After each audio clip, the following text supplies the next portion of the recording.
कि पाप का तो कोई प्रायश्चित हुआ नहीं, क्योंकि आपने किया नहीं तो होगा कैसे? बिना किए पाप का प्रायश्चित तो आपका हुआ नहीं।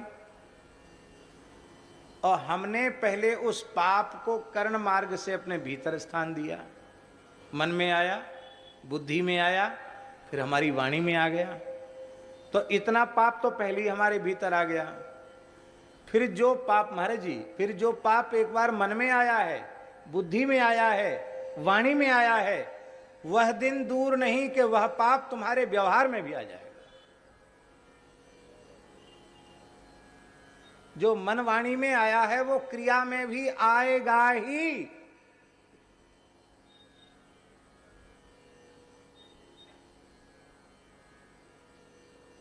जिसका चिंतन करेंगे, ये गुण का चिंतन करेंगे तो गुण आत्मनिष्ठ होगा, भगवत चिंतन करेंगे तो भगवान आत्मनिष्ठ होंगे, और दोष का चिंतन करेंगे दोष आत्मनिष्ठ होगा। और ये बात बिल्कुल पक्की है, पाप करने वाले पापी को जो पाप लगता है वही पाप उस पाप की चुगली करने वाले को लगे, वही पाप।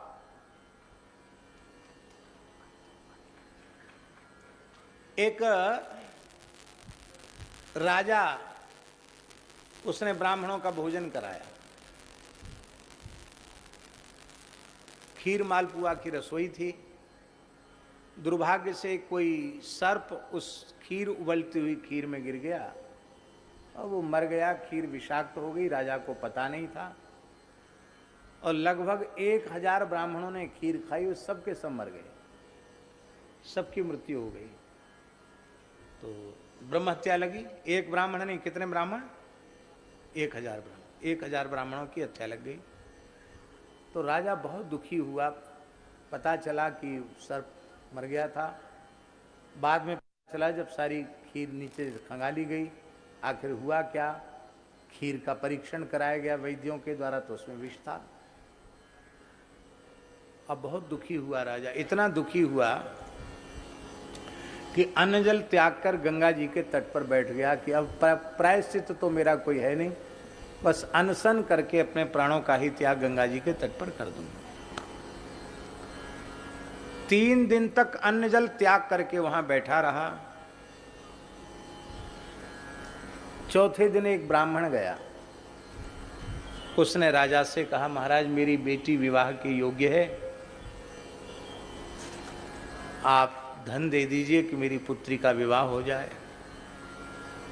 तो राजा ने हृदय से राज्य का त्याग कर दिया था, इसलिए उसने कहा कि अब तो मैं राज्य की तो चले क्या, मैं तो अन्न जल का भी त्याग करके बैठा हूँ और यहाँ मरने के लिए गंगा जी के तट पर बैठा हूँ, इसलिए मैं, आप शरीर से कहो तो मैं आपकी कोई सेवा कर सकता हूँ, बाकी अब मेरे पास मेरा कहलाने के लिए कुछ भी नहीं है जो मैं आपकी सहायता कर सकूं।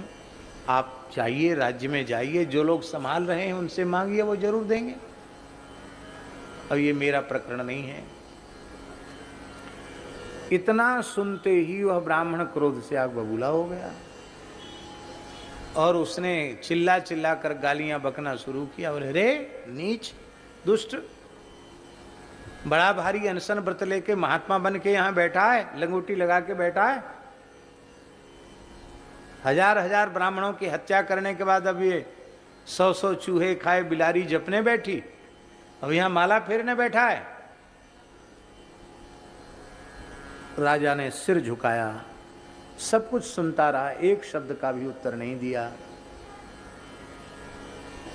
ब्राह्मण तो गाली बकता हुआ चला गया और इधर 2 देवांगनाएं गंगा जी में स्नान करने आई। महाराज जी, वो 3 दिन पहले भी आई थी वो देवांगनाएं, तो स्नान करते हुए बातचीत कर रही थी कि इसमें तो देवलोक में एक बड़ी धर्म सभा जुटी हुई है, वहाँ एक जटिल प्रश्न के ऊपर सब विचार कर रहे हैं कि धरती पर एक घटना घट गई है, अमुक राज्य में 1000 ब्राह्मण मारे गए, पर इसमें दोष किसका है? राजा तो परम ब्राह्मण भक्त था, उसका तो दोष है नहीं, तो ब्रह्म हत्या किसके सिर पे मढ़ी जाए? तो 3 दिन से लगातार सभा चल रही है कि किसके सिर पे ब्रह्म हत्या मढ़ी जाए, किसके सिर पर ब्रह्म हत्या मढ़ी जाए। आज अभी अभी निर्णय हुआ है। क्या? बोले वो 1000 ब्राह्मणों की हत्या एक ब्राह्मण के सिर पर मढ़ दी गई। राजा के कान खड़े हुए, किस ब्राह्मण के सिर पर? अरे बोले वही जो थोड़ी देर पहले गाली दे के गया कि 1000 ब्राह्मणों की हत्या करके अब तू भजन कर ढो स्वांग रच रहा है, ढोंग रच रहा है। ये है यत अधर्म कृत स्थानम सूचकस्यापि तद्भवेत्। जो कभी किसी की निंदा नहीं करता वो किसी के भी पाप में सहभागी नहीं होता है।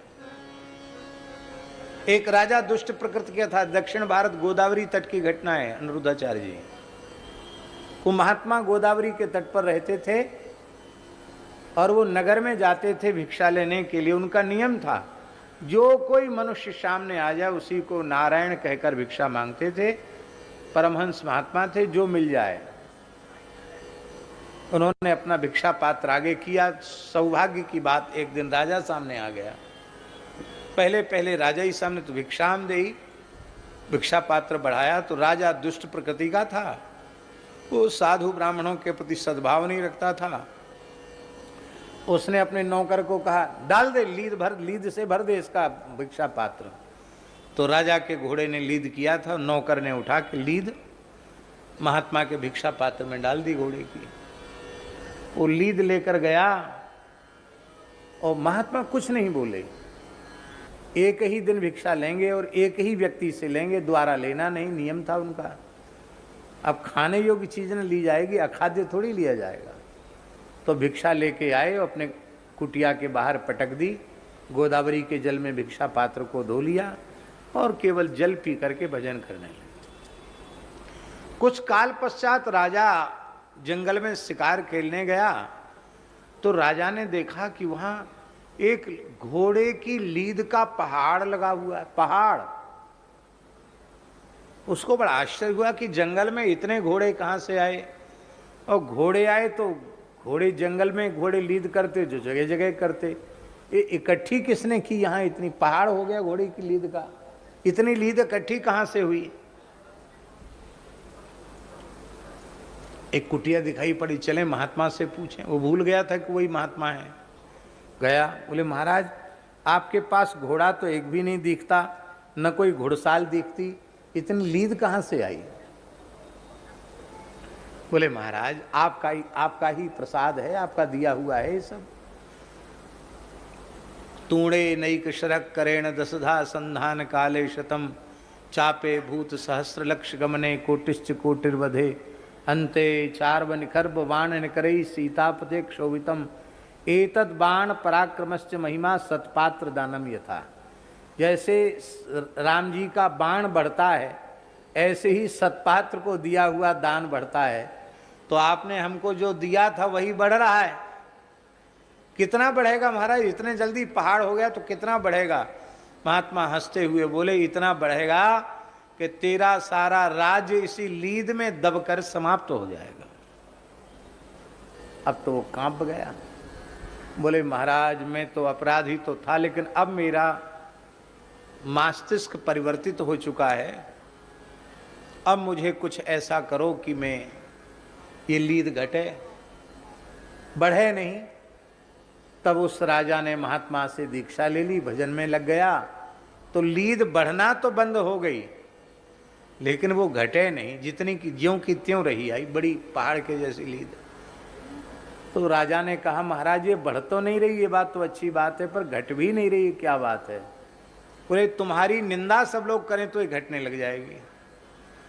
अब निंदा के योग्य काम करना नहीं हो, निंदा सब लोग करें तो क्या उपाय है? तो राजा ने अपने पुरोहित की विवाह के योग्य पुत्री को अपने महल में अपनी पुत्री के पास रखा और कहा देखो हमारे कुल पुरोहित की बेटी है, अपनी बड़ी बहन मानकर बहुत लाड़ प्यार से रखना, बस कुछ समय तक रनिवास से बाहर नहीं निकलने देना। 2-3 दिन के बाद ब्राह्मण आया, बोला हमारी बेटी। तो नौकर चाकरों ने फटकार के भगा दिया। अब वो ब्राह्मण बड़ा दुखी हुआ, पूरे नगर में हल्ला मच गया कि राजा तो धर्मात्मा का स्वांग रचता था, पर राजा की बुद्धि तो पहले जैसी ही है। बताओ, पुरोहित की युवा कन्या को अपने महल में रख लिया। ऐसी बातें जल्दी फैलती हैं और निंदा होने लगी तो लीद घटने लगी। घटते घटते बिल्कुल घट गई, पर एक तसला लीद बच गई। तो राजा रोज जाकर जंगल में लीद देखता था। उसने कहा एक तसला कैसे बच गई? महात्मा से पूछा, गुरुजी एक तसला कैसे बची है? बोले आपके नगर में एक बुढ़िया रहती, वो कभी किसी की निंदा नहीं करती, इसलिए उसने तुम्हारे पाप में हिस्सा नहीं बटाया। वो भी यदि निंदा करे तो ये लीद खत्म हो जाएगी, नहीं तो ये लीद तो तुमको फिर दूसरा जन्म लेकर खानी पड़ेगी। लीद वाला कीड़ा बन के खानी पड़ेगी इसको, गुबरीला कीड़ा कहते हैं उसको। राजा ने कहा निंदा करवाना तो बहुत सरल बाएं हाथ का खेल है। तो राजा अपना वेश बदल करके बुढ़िया के पास गया। बुढ़िया भाड़ झोंकने का काम करती थी, भाड़ भूंजने का काम। तो बुढ़िया जो है अपने चना वना सब अमनिया कर रही थी। तब तक राजा रात्रि में छद्म वेश में पहुंचा, छिपे हुए वेश में पहुंचा। पहुंच करके बोला कि माताजी मैं कुछ आपकी सहायता करूं, सेवा करूं? नहीं नहीं नहीं, मैं अपना काम में किसी को सहभागी नहीं बनाती हूँ, अपना काम अपने हाथ करती हूँ, मैं किसी का सहयोग सहायता नहीं, मैं गरीब नहीं हूँ, अपने ढंग से अपना उतना ही गुजारा कर लेती हूँ जितने में हमारा गुजारा हो जाए। नहीं नहीं माता, नहीं नहीं बिल्कुल छो मत मेरा सामान। तो वो बैठकर बोला कि माताजी आप तो अपने काम में व्यस्त हैं, आपको पता नहीं कि नगर में क्या हो रहा है, यहाँ का खबरदार आगे नहीं बोलना। वो एक तसला लीद तो तुझे खानी ही पड़ेगी, मैं तेरे पाप में सहभागी बनने वाली नहीं हूं। राजा ने बुढ़िया के चरण पकड़ लिए, बोले बिना कहे तुम्हें कैसे पता चला कि तसला भर लीद एक बाकी है तुम्हारे हिस्से की, कैसे पता चला? उसने कहा मैं किसी की भी निंदा नहीं करती, अनिंद्य की निंदा तो नहीं ही करती हूं, निंदा के योग्य व्यक्ति की भी निंदा नहीं करती।